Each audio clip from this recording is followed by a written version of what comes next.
하나님의 말씀을 보겠습니다. 고린도후서 12장 7절에서 10절까지입니다. 신약성경 208페이지 고린도후서 12장 7절에서 10절까지 말씀 함께 읽도록 하겠습니다. 여러 계시를 받은 것이 지극히 크므로 너무 자만하지 않게 하시려고 내 육체의 가시 곧 사탄의 사자를 주었으니 이는 나를 쳐서 너무 자만하지 않게 하려 하심이라. 이것이 내게서 떠나가게 하기 위하여 내가 3번 주께 간구하였더니 나에게 이르시기를 내 은혜가 네게 족하도다. 이는 내 능력이 약한 데서 온전하여짐이라 하신지라. 그러므로 도리어 크게 기뻐함으로 나의 여러 약한 것들에 대하여 자랑하느니 이는 그리스도의 능력이 내게 머물게 하려 함이라. 그러므로 내가 그리스도를 위하여 약한 것들과 능력과 궁핍과 박해와 곤고를 기뻐하노니 이는 내 약한 그때에 강함이라. 아멘. 오늘도 은혜가 있기를 바랍니다. 다시 약점의 비밀. 다시 한번 약점의 비밀. 사람은 누구나 약점을 갖고 있습니다. 완벽한 사람은 사실 없어요. 근데 한 심리학자에 의하면 대부분의 사람은 약점에 대해서 크든 적든 열등감을 좀 갖고 있다고 합니다. 약점의 내용은 참 다양해요. 어떤 사람은 경제적인 것일 수 있습니다. 남은 돈이 많은데 나는 돈이 적다. 가난하다. 이것이 약점인 사람도 있고 어떤 사람은 육체적인 것일 수도 있습니다. 키나 몸매, 얼굴, 또 신체적인 여러 가지 장애들이 약점으로 생각하는 사람도 있습니다. 또 배우지 못함이 약점이 될 수도 있습니다. 출신 성분이 그럴 수도 있습니다. 좀 좋은 가문에서 태어났더라면 좋았을 텐데. 그 밖에도 약점은 참 많이 있습니다. 그리고 약점에 대한 반응도 참 여러 가지예요. 어떤 사람은 남의 장점만을 부러워하며 살아갑니다. 그리고 자신의 약점이 많은 것을 학대하는 사람도 있어요. 비관하고 학대한다. 약점이 많은 것에 대해서 세상을 원망하는 사람, 부모를 원망하는 사람, 또 심지어 하나님을 원망하는 사람 등 이 반응도 참 다양해요. 사람들은 자신의 약점을 숨기고 싶어하고 은폐하고 싶어 합니다. 자기 집에 여러 가지 약점이 있는 것도 어떻게든지 드러내려고 하지 않고 다 그래요. 그런데 약점이 없는 사람은 사실 없어요. 이것 있으면 저것 없고 저것 있으면 이것 없습니다. 문제는 하나님께서 왜 이렇게 인간을 만드실 때에 약점 투성이로 만드셨을까 하는 것입니다. 좀 더 강하게 부족하지 않도록 그렇게 만드셨다면 얼마나 좋겠습니까? 그러나 그 약점 때문에 사실 인간들은 굉장히 힘들어해요. 하나님이 이렇게 처음부터 약점이 있도록 인간을 지으신 것은 하나님이 무능해서도 아닙니다. 그렇게 약하게 사는 것이 합당하다 생각해서 그렇게 약점이 있도록 만드신 것도 아니에요. 거기에는 비밀이 있습니다. 우리가 약점의 비밀을 좀 안다면 그 약점이 오히려 우리를 잘되게 하고 복을 주시려는 하나님의 뜻임을 우리가 깨닫게 되는 것입니다. 인간의 약점은 하나님께서 우리 안에 머무를 수 있는 공간입니다.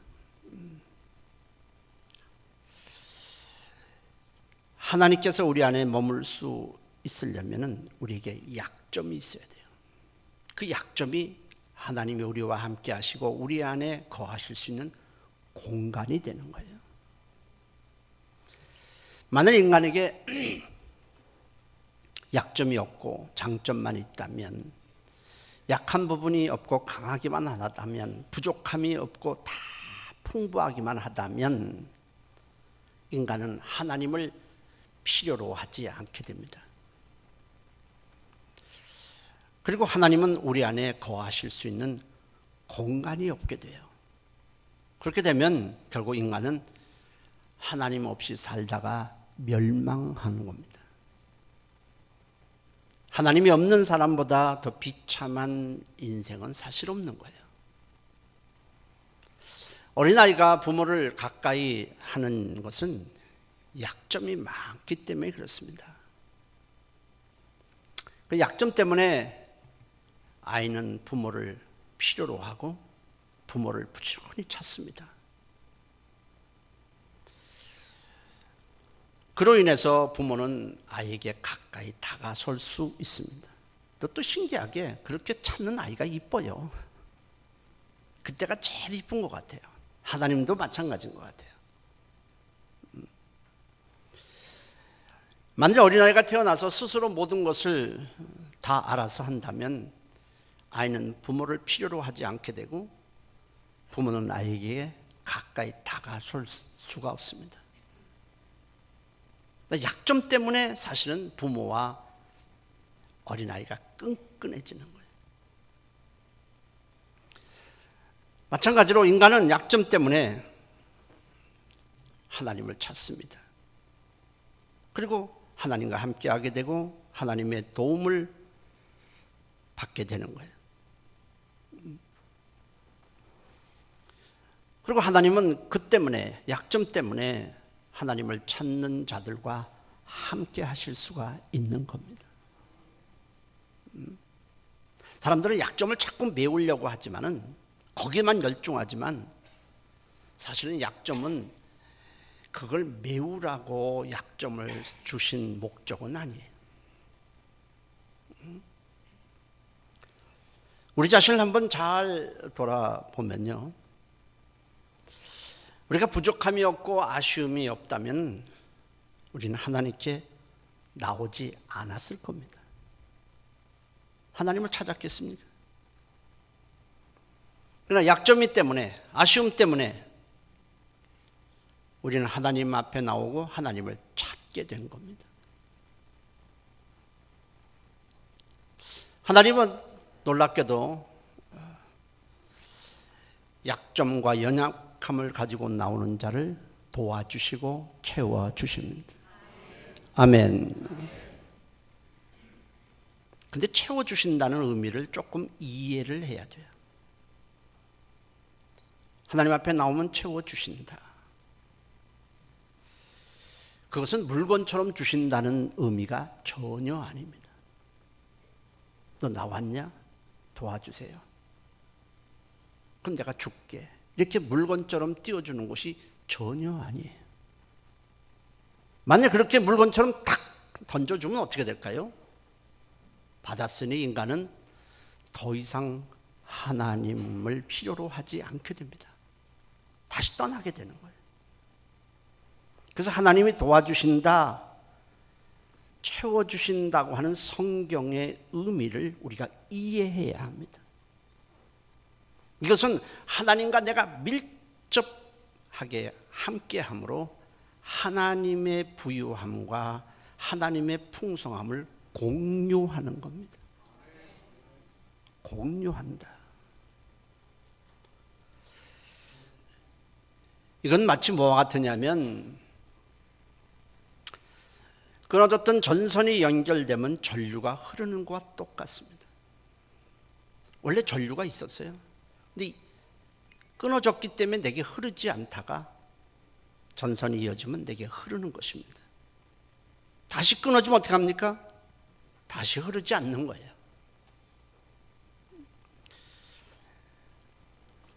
우리가 예수를 믿음으로 영생을 얻는다는 말도 똑같은 이치입니다. 예수를 믿으면 구원을 받고 생명을 얻습니다. 그것도 똑같이 예수의 생명이 우리 안에 흐름으로 예수의 생명을 우리가 공유하는 것입니다.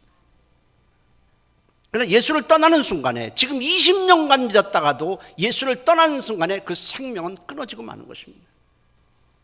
과거에 믿었던 걸로 계속 내게 생명이 있는 것이 아닙니다. 그래서 후일에 어떤 사람이 믿음에서 떠나면 지금까지 그 안에 있던 영생은 소멸되고 마는 거예요. 그래서 우리가 세상 끝날까지 예수와 함께 있어야 하는 것입니다.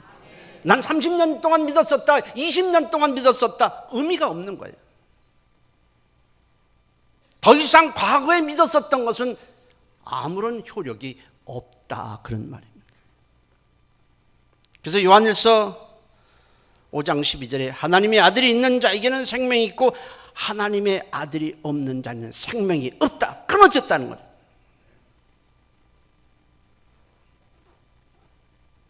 과거에 믿었었다, 내가 과거에 어렸을 때 교회 나갔었다, 근데 한동안 안 믿었어요. 한동안 안 믿는 건 아무런 의미가 없는 거예요. 여러분들이 50년 동안 예수 믿었다가 마지막에 5년 동안 안 믿었다가 죽었다면 그 사람은 지옥 갈 수 있다는 거 말이에요. 생명이 끊어졌기 때문에 그렇습니다. 그러므로 우리는 세상 끝날까지 절대로 생명 되신 예수님을 떠나면 안 되는 것입니다. 예수님이 오신 목적에 대해서 누가복음 4장에는 포로된 자에게 자유를, 눌린 자에게 자유를 주시려고 하는 것이다, 그리고 은혜를 주시려고 하는 것이다 라고 했습니다. 요약하면 약점과 연약함 때문에 고통받는 자들을 도와주시려고 오신 것입니다.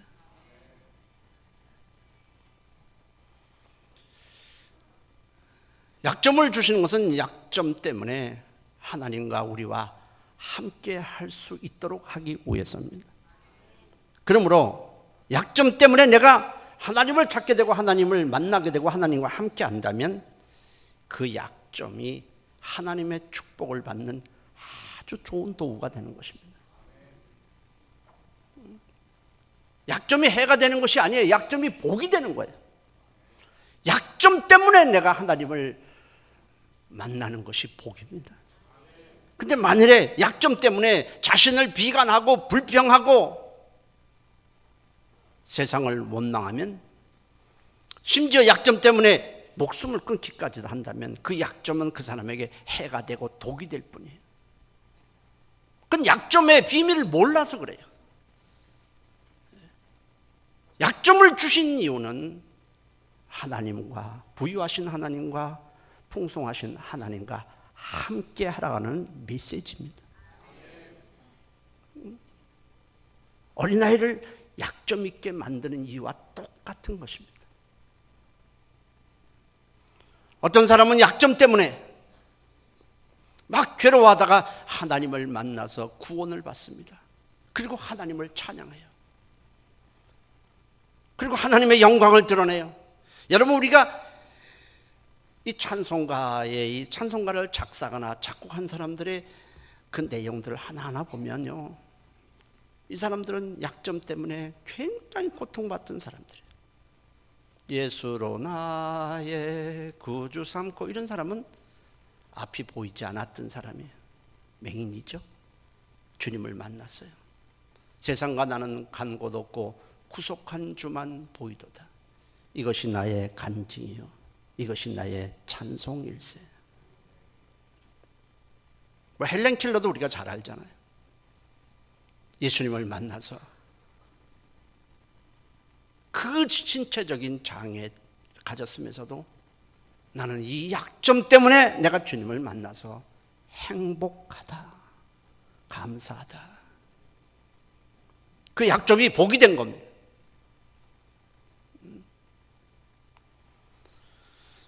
약점 때문에 하나님을 만나서 구원받은 것에 대해서 감사하고 찬양을 합니다. 그러나 어떤 사람은 자신의 약점을 평생 비관만 하며 불평하고 살아갑니다.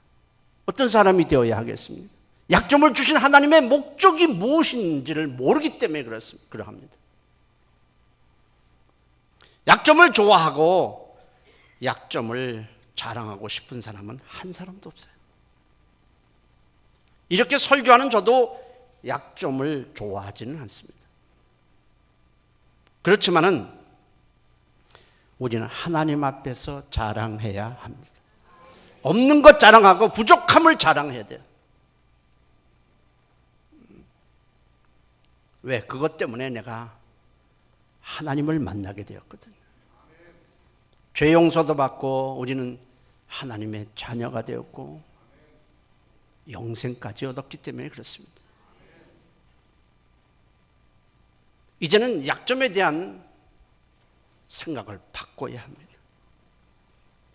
이 순간에도 아마 나는 왜 저 사람에 비해서, 나는 왜 누구보다, 나는 왜 이러는가 계속 불평하고 불만을 했다면 이제는 그 생각을 바꾸어서 없는 것, 부족한 것, 가난한 것, 약점이 많은 것, 이것을 오히려 하나님을 만났기 때문에 감사해야 합니다. 만약 교회 다니면서도 계속 불평하는 사람이 있다면 어쩌면 그 사람은 좀 풍성해지면 하나님을 떠날 소지가 참 많은 사람이에요. 약점이 있다면 하나님이 계시는 공간입니다. 하나님과 함께 하시는 것이 복입니다. 그리고 인간의 약점은 하나님께서 우리를 쓰실 수 있는 조건이 되는 거예요. 하나님 앞에 쓰임받는 자가 존귀한 자입니다. 값진 인생입니다.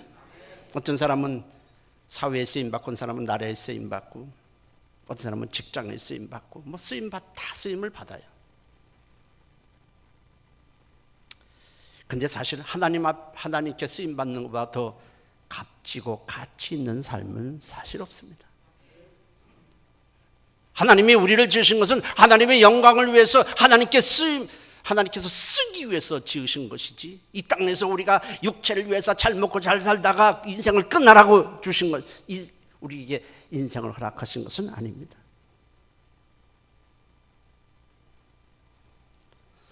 하나님께 쓰임 받으려는 소원이 있어야 정상적인 그리스도인입니다. 그렇다면 하나님이 어떤 사람을 쓰실까? 세상에 요구하는 사람은 많은 것을 갖춘 사람이에요. 학식도 있고 또 여러 가지 재능도 있고 유능하고 장점이 많은 자를 세상은 요구를 합니다. 약점이 별로 없는 사람. 그러나 하나님은 좀 달라요. 약점이 있는 자를 오히려 택하시고 사용을 하시게 됩니다. 고린도전서 1장 26절에서 29절 말씀은 구원에 대한 말씀이 아니고 하나님의 일꾼을 택하시는 하나님의 기준을 말하는 거예요. 너희를 부르심을 보라, 일꾼을 부르심을 보라. 육체를 따라 지혜로운 자가 많지 않다. 능한 자가 많지 않다. 문벌 좋은 자가 많지 않다. 오히려 하나님은 세상에서 미련하다고 손가락질을 받는 미련한 것들을 택하사 오히려 지혜롭다고 여기는 자를 부끄럽게 하시고, 약한 것들을 택해서 세상에 강하고 잘났다고 하는 자들을 부끄럽게 하시며, 세상에 천한 것들과 멸시받는 것과 없는 것들을 택하여서 오히려 있는 것을 자랑하는 자를 폐하려 하신다. 이는 아무 육체도 하나님 앞에 자랑하지 못하게 하려 하심이라 라고 했습니다. 한마디로 약점이 많은 자를 택해서 사용하신다는 겁니다. 그 이유가 뭐겠어요? 가진 것 없고 출신 성분도 그렇고 약점이 많은 자는 자기를 의지할 것이 없어요. 내세울 것이 없어요. 자랑할 것이 없습니다. 우리는요, 가만 보면 조금만 하나님만 누워 있으면 그 자랑하고 그것을 알아주지 아니하면 분내고 뭐 이런 좀 지저분한 속성이 있어요.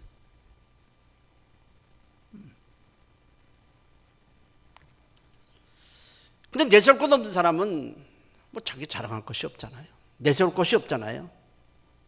그리고 의지할 만한 것이 자기에겐 없어요. 그러니까 하나님만을 의지할 수밖에 없고 하나님만을 자랑할 수밖에 없는 겁니다. 자기에게 무엇이 주어졌다면 다 하나님의 은혜라는 겁니다. 인간이 많은 걸 갖추고 있고 많은 장점이 있더라도 이것으로 우리는 죄를 이길 수 없어요. 죄 문제를 해결할 수 없습니다. 아무리 많이 배우고 아무리 많이 가졌어도 그것으로 사단을 이길 수도 없어요. 생명을 얻을 수도 없어요. 사람을 구원할 수도 없고 거듭나게 할 수도 없고 하나님의 심판을 피할 길도 없어요. 그리고 인간이 가진 것이라는 것이 하나님이 보시기에는 정말 보잘것없는 거예요. 하나님 보시기에 그게 얼마나 대단하겠습니까? 우리가 영생을 얻고 구원받고 죄사함 받고 열매 맺고 인생을 참 승리하고 하나님의 축복을 받는 모든 것은 다 하나님이 도와주셔야만 가능한 것입니다. 하나님이 도와주셔야만 가능한데도 인간은 이상하게 세상에 가진 것을 뽐내고 자랑하고 그것을 의지하고 힘으로 삼기 때문에 하나님께서 택하실 때는 그것을 자랑하고 그것을 뽐내고 그런 자를 쓰실 수 없다는 거예요. 그런 자들 쓰게 되면 어떻게 됩니까? 자기를 계속 알아달라고 자랑하고 자기 재능을 뽐내고 자기 힘을 과시하고 하나님을 의지하지 않습니다. 그런 자를 쓰실 수는 없잖아요. 약점이 오히려 나에게 독이 되는 것이 아니라 오히려 하나님이 머물 수 있고 하나님이 우리를 쓰실 수 있는 아주 좋은 조건이 되는 거예요. 약점에 대해서 우리는 생각을 바꿔야 합니다. 우리는 무조건 장점이 좋다고만 생각하지만 그렇지 않다는 겁니다.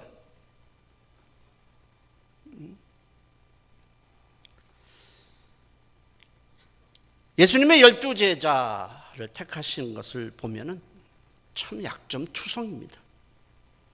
하나님의 아들이 직접 이 땅에 육체를 입고 오셔서 직접 면접을 해서 뽑은 자들이에요.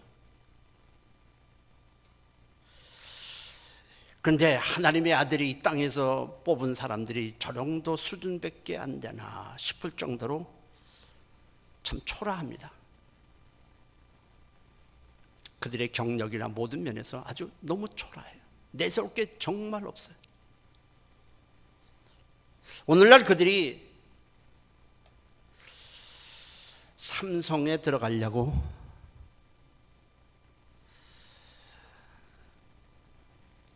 아마 면접을 봤다면 제가 생각한 틀림없이 다 떨어졌어요. 누가 쓰겠어요?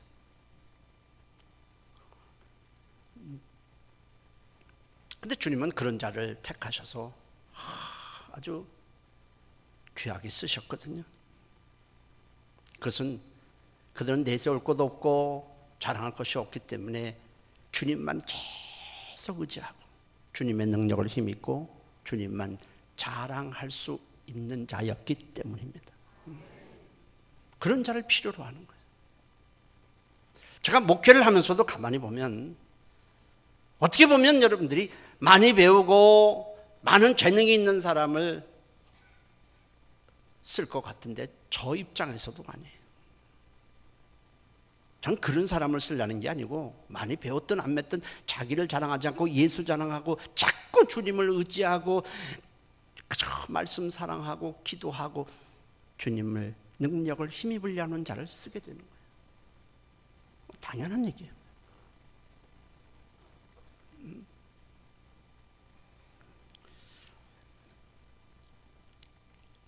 하나님께 크게 쓰임받은 사람이 사도 바울입니다. 근데 사도 바울은 원래 어떤 사람이냐면 세상 기준으로 볼 때 아주 장점 투성이에요. 장점을 참 많이 갖고 있어요. 부족함이 없었던 사람입니다. 빌립보서 3장 4절 6절에 만일 누구든지 육체를 자랑한다면 나는 더욱 자랑할 것이 많다. 난 이스라엘 족속이고 베냐민 집하고 히브리인 중에 히브리이고 율법으로는 바리새인이요 열심으로는 교회를 박해하고 율법의 의로는 흠이 없는 자다. 제가 간단하게 읽었지만은 그는 학식이 굉장히 풍부한 사람이에요. 당시에 최고의 학문을 배웠던 사람입니다. 사회적인 지위도 있고 도덕적으로도 흠잡을 데가 없는 사람이었습니다. 세상이 인정하는 의의를 가지고 있고 세상이 부러워하는 장점들을 너무 많이 갖고 있는 거예요. 그는 유대 사회에서 인정받는 유능한 사람이었습니다. 근데 바울이 그것으로 한 일은 예수 거부하고 교회 핍박하는 일이었어요. 자기 의의가 너무 강해요. 예수님의 말씀이 들어오지 않아요. 사람들이 전부 바울을 인정하는데 바울은 자기 의의를 가지고 하나님의 의의가 되신 예수를 배척했어요. 교회를 박해하는 일에 서슴지 않았습니다. 주님은 그런데 바울의 열정을 보시고 바울을 쓰고 싶어 하셨어요. 그럴 때 하나님이 어떻게 하셔야 될까요? 모든 것을 갖추었는데 자의가 많은 사람을 주님이 쓰실 수가 없잖아요. 그래서 주님이 하신 일이 무엇이냐? 예수 믿는 자들을 잡아 가두기 위해서 다메섹으로 막 영장을 받아가지고 그렇게 막 그냥 의기양양하게 이렇게 가는 바울 앞에 큰 빛을 비추게 했습니다. 성경에는 햇빛보다 더 밝은 빛이 바울을 둘렀다. 깜짝 놀란 겁니다. 대낮인데 햇빛이 쨍쨍 대낮인데도 불구하고 햇빛과 비교될 수 없는 엄청난 빛이 자기를 둘러싸서 완전히 자기를 꼼짝 못하게 만드는 겁니다. 그러면서 하늘에서 음성이 들립니다. 네가 어찌하여 나를 박해하느냐? 나는 네가 박해하는 예수다 그랬습니다. 바울이 깜짝 놀랐습니다. 그러면서 눈이 멀어버렸습니다. 장님이 된 거예요. 바울은 주님의 음색에 충격을 받았습니다. 십자가에 달렸다고 생각했던 그 예수가 살아나셔서 자기에게 말씀하셨다. 그렇다면 그분은 우리를 구원하러 오신 메시아다. 근데 내가 그분을 박해하고 예수 믿는 자들을 박해했다. 앞이 안 보인 상태에서 사람들이 바울을 끌고 갑니다. 보이지 않으니까 어찌 한 발짝도 뛸 수 없으니까 그를 데리고 집으로 들어갔습니다. 바울은 이제 하나도 보이지 않는 거예요. 바울이 거기서 한 일이라는 것은 내가 예수님을 하나님의 아들을 핍박한 것에 대해 통곡하고 회개하는 거예요. 눈을 다시 뜨게 해주십시오라고 하는 것이 아니에요. 내가 감히 어떻게 하나님의 아들을 나를 위해서 십자가에서 내 죄를 대신하여 죽으신 그분을 어떻게 내가 박해를 이렇게 박해했는가? 나는 멸망받을 죄인임에 불과합니다. 음식을 먹을 수가 없어요. 입에 들어가질 않아요. 하나님의 아들을 박해했다는 그것 때문에 계속 통곡하며 웁니다. 하나님, 나는 눈이 안 떠지기를 바라는 것이 아닙니다. 내가 하나님의 아들을 이렇게 욕하고 박해했으니 나를 용서해 주세요. 그게 바울의 3일 동안 한 일 전부예요. 낮아질 대로 낮아졌고 깨질 대로 깨진 겁니다. 이제 자기가 다시 앞을 볼 수 있는 기회는 없습니다. 그런 바울에게 주님이 나타나셔서 바울의 눈을 다시 뜨게 해주십니다. 그리고 성령으로 충만하게 하시고, 바울아! 이제 내가 너를 쓰겠다. 그래서 바울이 주의 일꾼이 돼서 복음을 전하며 이방 나라의 박해를 받으면서도 예수 전합니다. 아무리 박해를 딴 사람이 박해를 해도 나를 구원하신 그 주님 생각하면서 그 고난을 받아들입니다. 그래서 많은 교회를 이제 세웠는데, 그런데 어느 때부턴가 다시 교만이 얼굴을 들기 시작합니다. 사단의 생각이 그 안에 들어온 거예요. 내가 이렇게 크게 쓰임받는 이유는 무엇인가? 결국 내가 많이 배웠고 내가 유능하기 때문이 아닌가? 결국 내가 이렇게 그래도 가진 것이 많고 잘난 것이 많아서 하나님이 나를 쓰시는 것이다. 이렇게 생각이 들어오는 거예요.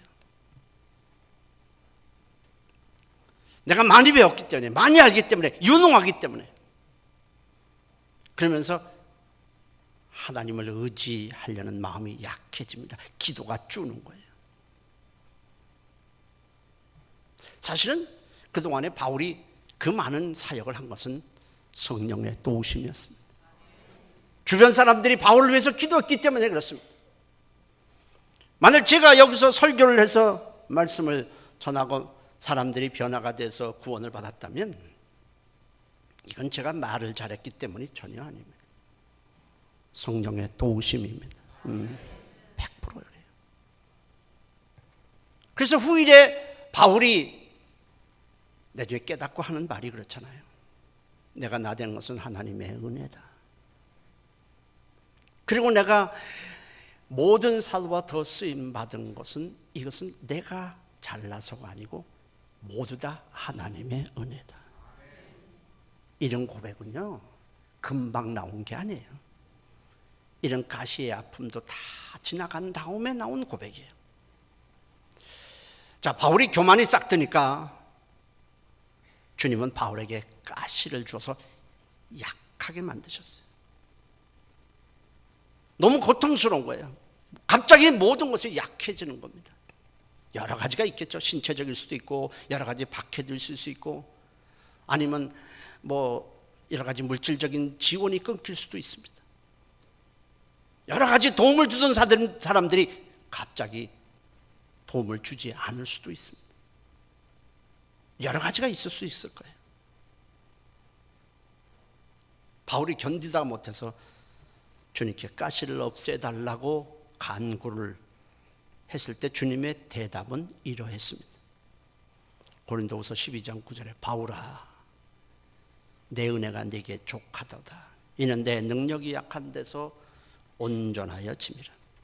이걸 다시 풀이하면 너는 가시가 꼭 필요해. 넌 약점이 꼭 있어야 돼. 연약해져야 돼. 너는 도움이 너무 풍성했어. 도와주는 것이 너무 많았어. 좀 끊어야 되겠어. 좀 아픔을 줘야 되겠어. 네가 모든 것이 풍성해지고 잘 나가니까 네가 우쭐해졌다는 거야. 그래야 너는 나를 교만해지지 않고 나를 계속 의지할 것이다. 사실 그런 것 같아요. 제가 목회를 해보니까 개척 때는요, 그냥 기도 안 하면 못 살아요. 왜? 매주 헌금도 들어야 하잖아요. 매주 성도도 들어야 하잖아요. 모든 것이 부족한 거예요. 근데 좀 이렇게 여유가 많이 생기니까 그렇게 부르짖지 않아요. 가시 줄까 봐 걱정이네. 확실히 그런 것 같아요. 바울은 주님의 응답에 하나님 왜 약점을 제해 주시지 않는 겁니다. 이것 때문에 힘듭니다. 그렇게 불평하지 않았어요. 하나님이 나에게 가시를 준 것은 주님과 더 밀접하게 있고 주님을 더 의지하고 그로 인해서 주님의 능력이 계속 나를 통해서 나타낼 수 있도록 하기 위함이구나. 이거 깨닫고 나서는 그 약점에 대해서 불평하는 마음이 싹 사라지면서 오히려 감사와 찬양이 나왔습니다. 그러고 나서는 이 약점에 대해서 이렇게 고백을 했어요. 고린도전서 12장 9절에 10절에 나의 여러 약한 것들에 대해서 내가 자랑하겠다. 이는 그리스도의 능력이 내게 계속 머물게 하려 합니다. 그러므로 내가 그리스도를 위하여 약한 것들과 능력과 궁핍과 박해를 기뻐하노니 이는 내가 약한 것때 강함이라. 내가 선교사들을 봐도 가만히 보면 그래요. 선교사들이 처음에 갔을 때는 그렇게 몸부림치면서 기도합니다. 왜? 국내에서 지원이 끊겨지면 힘들어요. 너무 힘들어요.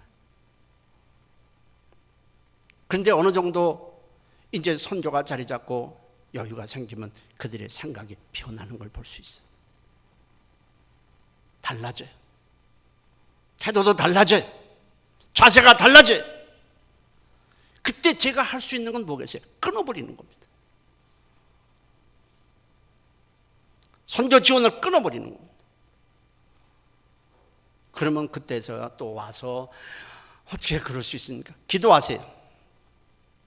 매달리세요. 그 상황을 봐서 또 재개를 해줍니다. 저도 그런데 하나님이 오죽하겠어요.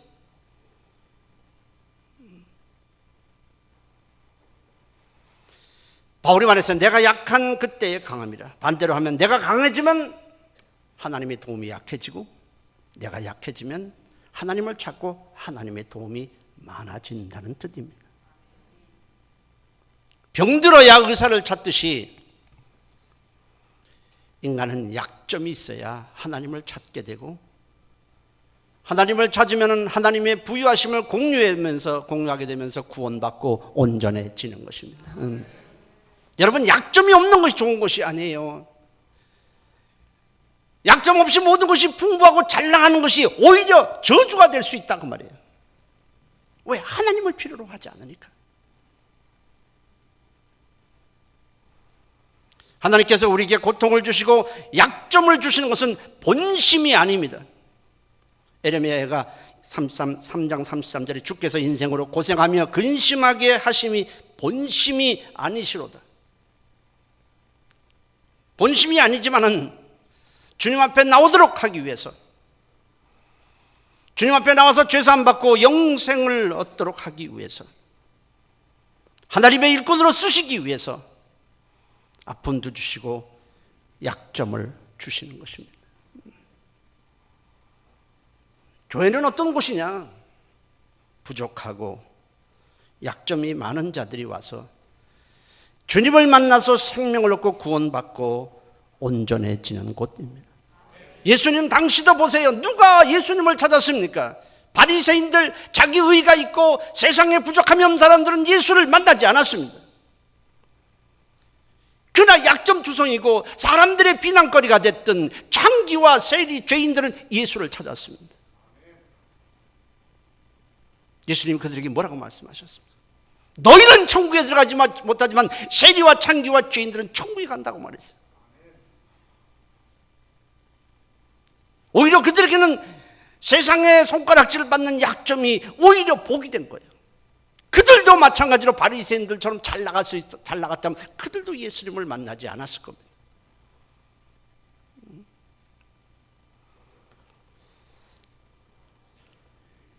인간의 장점과 능력이 아무리 많아도 그것으로 우리를 구원할 수 없고 온전해질 수가 없습니다. 열매도 맺을 수 없습니다. 오히려 세상에 많은 장점들이 하나님의 능력을 의지하는 것을 방해하고 하나님의 도움을 가로막는 걸림돌 요소로 작용할 소지가 더 많습니다. 가만히 보십시오. 약점이 많은데도 하나님을 안 찾는데 그 사람이 약점이 없다면 하나님을 더 찾겠습니까? 찾지 않습니다. 그래서 바울은 지금까지 자기에게 많았던 그 약점, 자랑할 것이 많았던 그것들을 다 배설물로 여긴다고 했습니다. 왜? 그것이 오히려 주님을 가까이 하지 못하도록 가로막는 요소가 된다고 생각했기 때문에 그래요.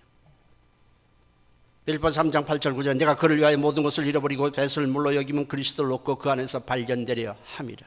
배설물로 여기는 것을, 그것을 자랑하거나 의지하지 않겠다는 강력한 그의 표현입니다.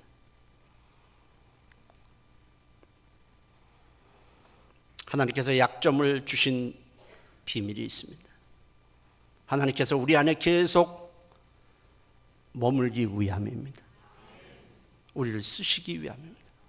하나님의 능력이 우리를 통해서 계속 나타내고 싶어서입니다. 그러므로 약점 때문에 의기소침하지 마십시오. 약점 때문에 비관하지 마십시오. 약점 때문에 불평하지 마세요. 나는 왜 이러냐 불만하지 마세요. 다 약점은 있어요. 어느 가정에는 누가 병들어서, 어느 가정은 물질이 없어서, 어떤 가정은 여러 가지로 약점은 다 있어요. 여러분 가만히 보십시오. 평소 때도 기도하지 않던 사람이 약점이 생기면 하나님을 가까이 하고 기도하고 매달리지 않습니까? 근데 그 약점이 좀 해소되면 우리는 어떻게 반응합니까? 다시 또 옛날로 회귀해 버립니다. 하나님 어떻게 하셔야 되겠어요? 복이라고 하는 것은 세상적으로 많아지는 것이 복이 아닙니다.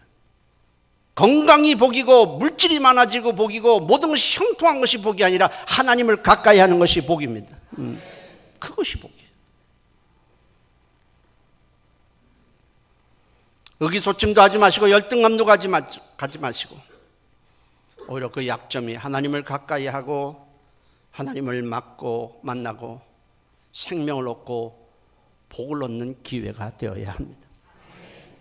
주님을 만남으로 약점이 강함이 되고 약점이 복이 되시기를 예수의 이름으로 축원합니다. 기도합니다. 통성으로 기도합니다. 하나님, 내가 약점을 가지고 비관하고 불평하고 원망하고 하나님을 가까이 하지 않았던 것을 용서해 주시고 이제부터 내 삶의 목적은 하나님을 가까이 하는 것이요 하나님을 가까이 하는 것이 내게 복이라는 것을 알고 하나님을 찾게 싸우니, 하나님을 의지하게 싸우니, 기도하지 않는 교만을 없애게 싸우니 주님을 사랑하겠습니다. 나를 도와주옵소서. 다 같이 한 목소리로 기도합니다. 살아계신 하나님 고맙습니다. 약점이 많고 어려움이 많은데도 불구하고 기도하지 않고 내 힘으로 버텨보려고 하는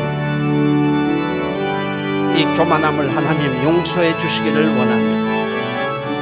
하나님 아버지, 언제까지 우리가 하나님 앞에 교만을 떨겠습니까?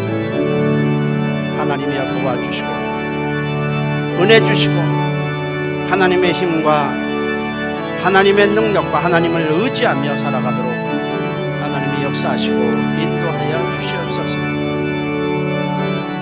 세상의 부함만을 추구하는 어리석은 인생 되지 않고 하나님을 추구하는 복 있는 인생 되도록 하나님이 역사하여 주시고 하나님을 찾는 복 있는 사람 되게 하여 주시옵소서. 약점으로 우리를 만들어 주심에 감사를 드립니다. 부족하게 해주심에 감사를 드립니다. 온전하신 주님을 만나게 도와주시옵소서. 예수님의 이름으로 기도했습니다. 아멘. 살아계신 하나님, 약점 투성이로 지으심에 감사를 드립니다. 때로는 병을 주심도 감사하고 가난하게 해주심도 감사하고 아픔도 고통도 질병도 있게 하심에 감사를 드립니다. 그것이 없었다면 우리는 얼마나 교만해지고 하나님부터 멀어졌는지 우리는 알 수 없습니다. 하나님, 약점이 있음에도 하나님을 가까이 하지 않은 우리의 교만을 용서해 주시고 불평만 일삼았던 우리의 입술을 용서해 주시고 하나님을 가까이 하는 것이 복임을 알고 또 하나님께 쓰임받는 것이 복임을 알고 하나님을 더욱 사랑하게 도와주시옵소서. 예수님의 이름으로 기도했습니다. 아멘.